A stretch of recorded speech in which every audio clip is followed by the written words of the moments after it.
ইরানের পারমাণবিক কর্মসূচি নিয়ে এক দশক আগে আরোপিত জাতিসংঘের অর্থনৈতিক ও সামরিক নিষেধাজ্ঞা পুনরায় কার্যকর হচ্ছে। যুক্তরাজ্য, ফ্রান্স ও জার্মানির অভিযোগ, ইরান পরমাণু সমঝোতার শর্ত ভঙ্গ করেছে।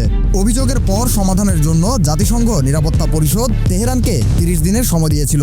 সময়সীমা শেষ হওয়ায় রোববার মধ্যরাত থেকে নিষেধাজ্ঞা পুনঃপ্রযোজ্য হচ্ছে। ইউরোপের 3 পরাশক্তির অভিযোগ, ইরান 2015 সালের পরমাণু চুক্তির শর্ত মানেনি। নিরাপত্তা পরিষদের 15 সদস্যের ভোটে বিলম্ব প্রস্তাবও অনুমোদিত হয়নি। এর ফলে অস্ত্র, ইউরেনিয়াম সমৃদ্ধকরণ, ব্যালিস্টিক ক্ষেপণাস্ত্র কর্মসূচি, সম্পদ জব্দ ও ভ্রমণ নিষেধাজ্ঞা পুনরায় চালু করা হবে। পাশাপাশি ইরানের এয়ার ও শিপিং লাইনের কার্গো পরিদর্শনের অধিকার থাকবে জাতিসংঘের হাতে। তেহরান এই পদক্ষেপকে অন্যায্য ও অবৈধ হিসেবে অভিহিত করেছে।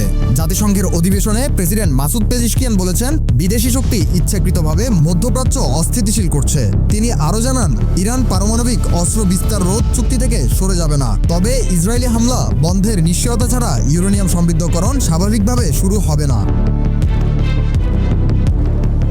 2015 সালের যৌথ বিস্তৃত কর্মপরিকল্পনা অনুযায়ী ইরানকে সীমিত পরমাণু কার্যক্রম চালানোর সুযোগ দেওয়া হয়েছিল। তবে 2018 সালে মার্কিন প্রেসিডেন্ট ডোনাল্ড ট্রাম্প এই চুক্তিকে ত্রুটিপূর্ণ হিসেবে আখ্যা দিয়ে যুক্তরাষ্ট্রকে বের করে নেন। এরপর থেকে ইরান ধীরে ধীরে সমৃদ্ধ ইউরেনিয়াম উৎপাদন বৃদ্ধি করে এবং আন্তর্জাতিক পরিদর্শকদের সঙ্গে সম্পর্ক উত্তপ্ত হয়ে ওঠে। সাম্প্রতিক মাসে ইসরায়েল ও যুক্তরাষ্ট্র ইরানের কয়েকটি পারমাণবিক স্থাপনা ও সামরিক ঘাঁটিতে হামলা চালিয়েছে। এরপর ইরান আন্তর্জাতিক আণবিক শক্তি সংস্থার পরিদর্শকদের প্রবেশ সাময়িকভাবে বন্ধ করে দেয়। পরে আলোচনার দরজা পুনরায় খোলা হলেও তেহরান সতর্ক করেছে, নতুন নিষেধাজ্ঞা আরোপ হলে আলোচনা বিপর্যস্ত হতে পারে।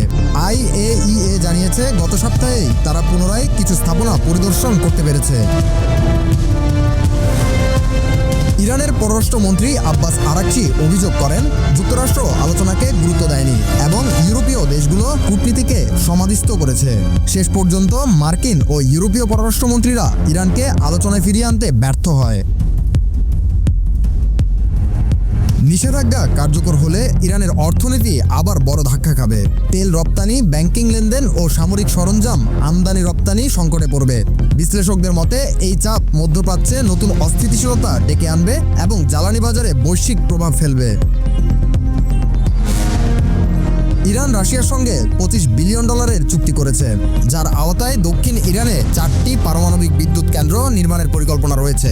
তেহরান মনে করছে, পশ্চিমা অবরোধ মোকাবিলায় এই প্রকল্প ভবিষ্যতের জ্বালানি নিরাপত্তার জন্য গুরুত্বপূর্ণ ভূমিকা রাখবে।